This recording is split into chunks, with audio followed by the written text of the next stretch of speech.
What's going on, everybody? Out for another little ride out with the X Pro.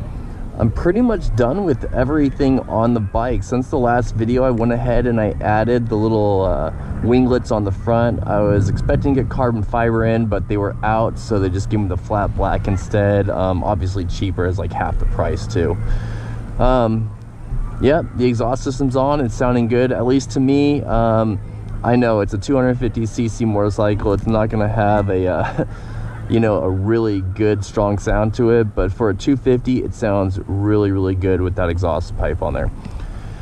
So now that I'm done with it, I started thinking about getting another motorcycle, and I've shopped around online, I've looked at other dealerships, and I've kind of gone place to place, and I've realized right now is the worst time to buy a new bike. Really, there's two things that are kind of driving that. It's almost summertime out here, and with summertime comes riding season, and everyone wants to get a new bike or get their first bike, and so dealerships know that, and they are definitely not budging on any of their prices or really offering any real good discounts. Another thing that's kind of pushing that is tax season. As people are getting their tax returns beginning, March all the way through about middle of May, they have extra money, and dealers know that too, and they are pretty much just making sure that they are not budging on any of their discounts. So if you're able to get a discount on a bike, I definitely recommend go ahead and take it.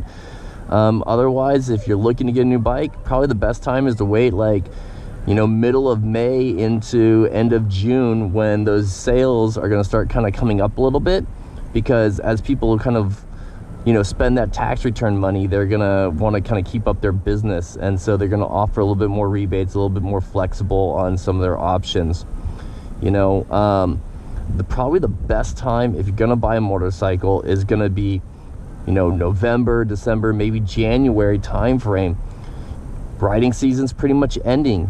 People aren't really looking to go get a new bike, and money's kind of tight, and they're trying to save up for Christmas, or maybe there's after Christmas, and so dealerships are kind of struggling during that time to make ends meet. So that's the best time to probably go in there and get a bike. You're gonna get the best deal during that time frame, and that goes for really any bike, brand name bikes, clone motorcycles, anything. It kind of goes for that. So I am not sure when I'm going to get one, but I am looking probably around June. If not June, then in November. And I'm still not sure if I'm going to go for a brand name or for another clone. Please leave in the comments, tell me what you guys are thinking about these motorcycles. So far, I have been super happy with this one. This one is not counterbalanced. That's one thing I've noticed with the X Pro 250. It's not a counterbalanced engine. So if you look at something like the Vinatachi, the Titans, or the GTX, those are counterbalanced motors, and so they do run a little bit smoother at higher RPMs. This tachometer is straight off of a Kawasaki Ninja 300. That's a twin cylinder, high RPM engine that can rev out to 13,000 RPMs. This thing, 8 to 9,000, and you are redlining. Even though the gauge says 13,000, no, about 9,000, and you're really pushing that engine. So just some things to know. Anyways, I'm gonna get ready, go for a little bit of a ride out here in the hill country, and you guys can hear the new exhaust system.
please comment below, like, subscribe, all that good stuff, and I'll see you in the next video.